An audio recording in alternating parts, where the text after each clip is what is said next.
Hey, tailgaters! Ross of the Pigskin Tales podcast here. Feel that sizzle in the air? That's not just your grill firing up, it's the thrill of upcoming college football season.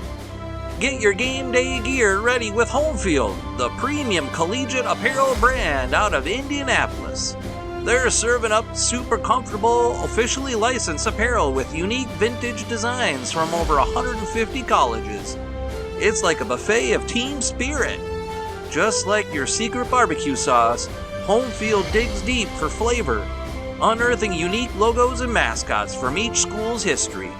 You'll be decked out in a piece of nostalgia, ready to be the MVP of your tailgate party. So fire up the grill, chill the drinks, and visit homefieldapparel.com. Again, that's homefieldapparel.com. This podcast is part of the Sports History Network, your headquarters for the yesteryear of your favorite sport. You can learn more at sportshistorynetwork.com. Now, live and direct from the press box at Old Comiskey Park, it's time for When Football Was Football. Let's join your host, Joe Ziemba, with another forgotten tale from Chicago's pro football history. Let's go! Thank you for that kind introduction and welcome to this episode of When Football Was Football on the Sports History Network. I'm your host, Joe Ziemba. Our program today will focus on a unique individual, a man who was one of the original players in the National Football League, an All-Pro, but also one who helped solve one of Chicago's most horrific crimes. On November 6, 1927, a few thousand of his closest friends gathered to honor Chicago Cardinals lineman Willis Brennan. But Willis Brennan was much more than a football player. In fact, if you consider some of the landmark events of Chicago in the 1920s, chances are Willis Brennan was there, such as the birth of the NFL in 1920, Red Grange's first professional game in 1925, the infamous Leopold-Loeb murder case, and the gang wars on the south side of Chicago. But Brennan was not only a respected gridiron giant, he was also one of Chicago's finest.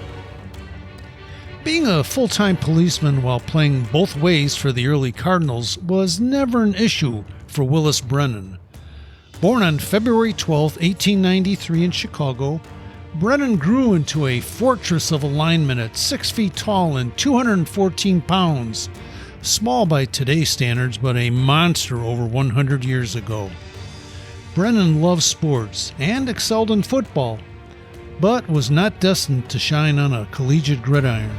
Instead, Brennan found a home in the sandlot competition in Chicago and carefully planned his future by aligning himself with the Chicago Police Department, where he was a solid and reliable asset. On the football side, Brennan was in the trenches for 8 seasons from 1920 to 1927 with the Cardinals, where he captured a pair of All-Pro honors at the guard position. He was a well-respected, even during the offseason for the Cardinals, as noted in a 1927 article in the Ammon Times, which discussed the team's personnel at the time. It said, "At tackle and end, the Cards are well protected, but with the exception of Willis Brennan, the Southsiders lack any outstanding performers in the center of the line." However, when Brennan joined the Cardinals in 1920, he had already stashed away a few years of professional experience as a member of the Cornell Hamburgs Club in Chicago. In those pre-NFL days, these teams recruited former college and high school luminaries to compete for roster spots. The clubs were well organized, competed with a properly arranged schedule, and took their games and practices very seriously. It was estimated that Brennan began his pro football career around 1907 or 1908, when he was still just a teenager. The Daily Southtown newspaper once wrote, Brennan began his services with the Cardinals in 1920 after nearly 13 years as a member of strong pro and semi-pro clubs. During his time with the Cornell Hamburgs, Brennan was used primarily as a tackle, switching to guard when he was with the Cardinals. The 1915 Cornell squad was especially tough, outscoring its opponents 216-0 through its first 4 games, on its way to claiming an undefeated season and the so-called Midwest Championship. Bill Finn served as the coach/manager of the Cornells and was on hand during Brennan's most famous game with the Cornells. During a 13-3 loss against Hammond, Brennan broke through the defensive line and hammered future Cardinals teammate Patty Driscoll with a vicious tackle. As the Hammond Times stated, Driscoll played quarterback for Hammond and put up a wonderful game up to the third period when he was knocked out by a tackler, Willis Brennan, of the Cornell Hamburgs.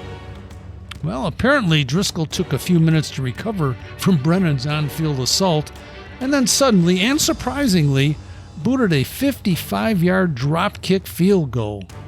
The Hammond Times reported, Driscoll astounded the fans by booting a perfect goal from past the center of the field. The ball sailed nearly 20 yards before landing back of the goalpost. But later it was revealed that Driscoll had no recollection of his massive kick, and his teammates admitted that he actually called for a forward pass in the huddle. The Hammond Times added, it was discovered that he had no recollection of the game knocked out of him by Brennan when he was hurt. No recollection. Had there been a National Football League at the time, Driscoll's 55-yarder would have been a league record and would not be equaled until Driscoll himself did so again in 1924.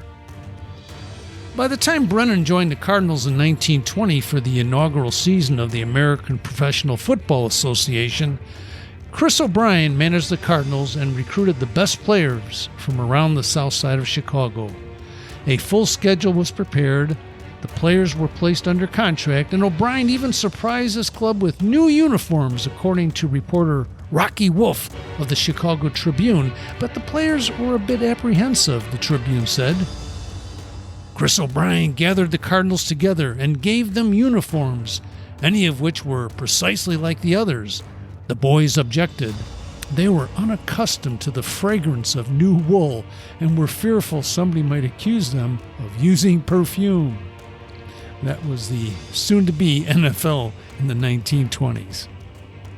Under Brennan's leadership on the field, that first edition of the Cardinals, then initially known as the Racine Cardinals, compiled a 6-2-2 record in 1920, and the club finished with a winning mark each season through 1925 when the organization was awarded its first NFL championship.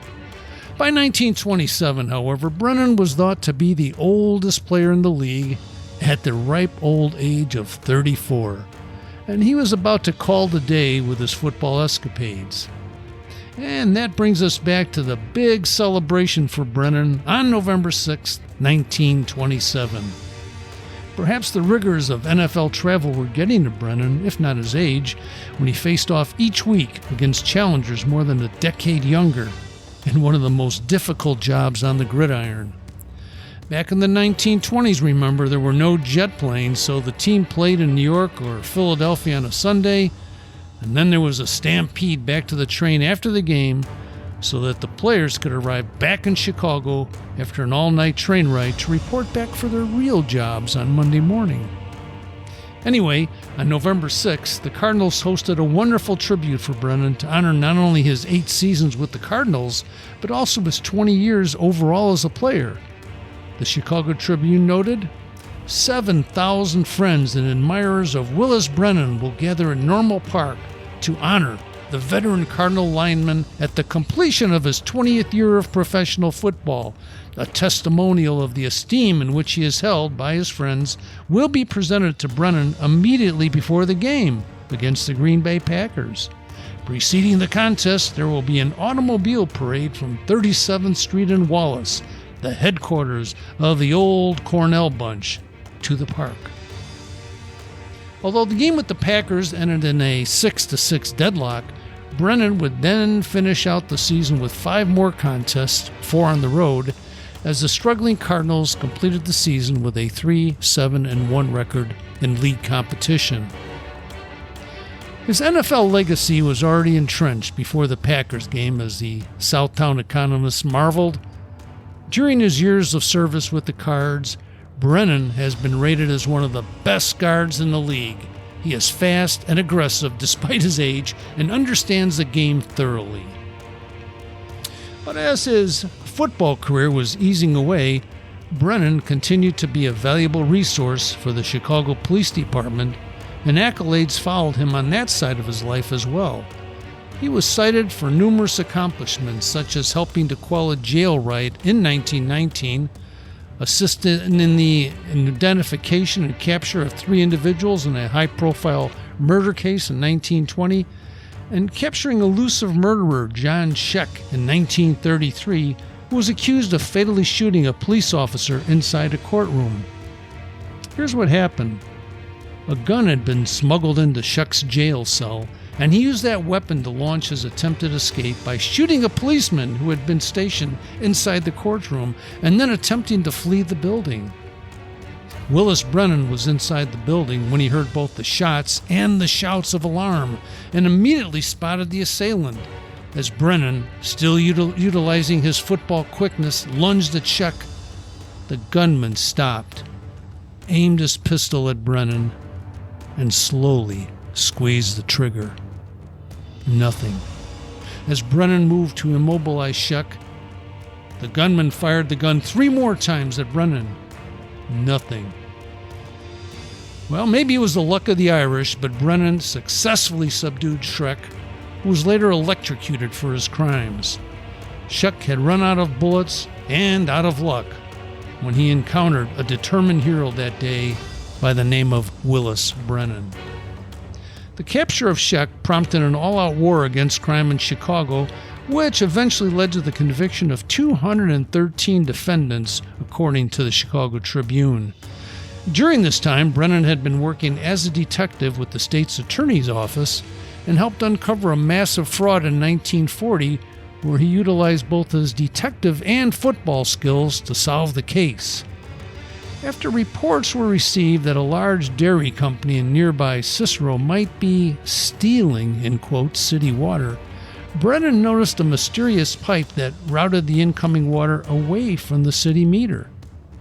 As the police were working to identify the cover-up, the lawyer for the company owner objected too strenuously and made the mistake of challenging Willis Brennan. As the Chicago Tribune reported, Brennan, a former lineman for the Chicago Cardinals professional football team, ejected the attorney who was protesting. Well, apparently the lawyer embarked on an unscheduled flight across the room, courtesy of Willis Brennan. Yet, one of the most deplorable crimes in American history, commonly known as the Leopold-Loeb murder case, was also part of Brennan's background. Nathan Leopold and Richard Loeb were 2 wealthy students at the University of Chicago who murdered a 14-year-old neighborhood boy, basically for the thrill of the act. Leopold and Loeb were eventually captured with the help of Brennan and convicted despite having famed lawyer Clarence Darrow as their legal representative.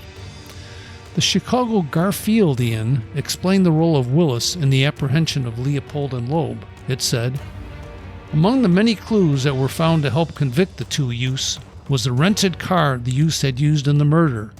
This car was found by Willis Brennan and his partner George Homer. After finding the car, they traced it to the youths. Willis and his partner Homer were dispatched to pick up Loeb. Homer recalled Loeb was a likable chap, but that Leopold was a smart aleck. He had a brilliant mind, though, was right at the top of his class. But once Brennan and I took him out for dinner, he started talking to the waitress in Spanish and had the girl completely mystified. When the trial was going on, we, Homer and Willis, went for days without taking our shoes off." Although Brennan retired from pro football in 1927, he continued with his police work and later passed away on October 19, 1950, at the too young age of 57. After a dual career chasing down both criminals and quarterbacks, Brennan was probably best described by the Southtown Economist on that occasion of that long ago Willis Brennan Day in 1927, when the newspaper stated, Brennan, who is a member of the state's attorney's staff police, plays a game of football because it is a sport he loves. Thank you for joining us today for this episode of When Football Was Football here on the Sports History Network. And a special thanks goes out to a lady we'll just call Tricia, the grandniece of Willis Brennan, and her cousins in Ireland who are with us tonight.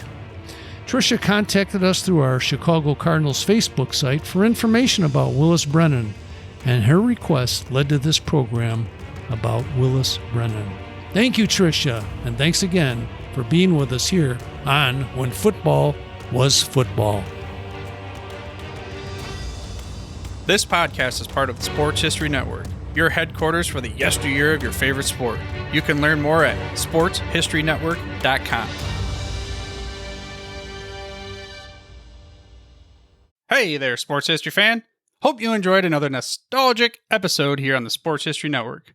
By now, you've heard us rave about two books, The Golf Round I'll Never Forget and NBA 75, The Definitive History. Have you snagged your copies yet? If so, well, we applaud you for great taste. But if you haven't, well, listen up, because our generous partners over at Firefly Books are giving away a free copy of each book to one of our dedicated fans. To enter the giveaway for your chance at winning one of these awesome books, head over to sportshistorynetwork.com/giveaways. Again, that's sportshistorynetwork.com/giveaways. Good luck, and remember, you can come back daily to earn more entries.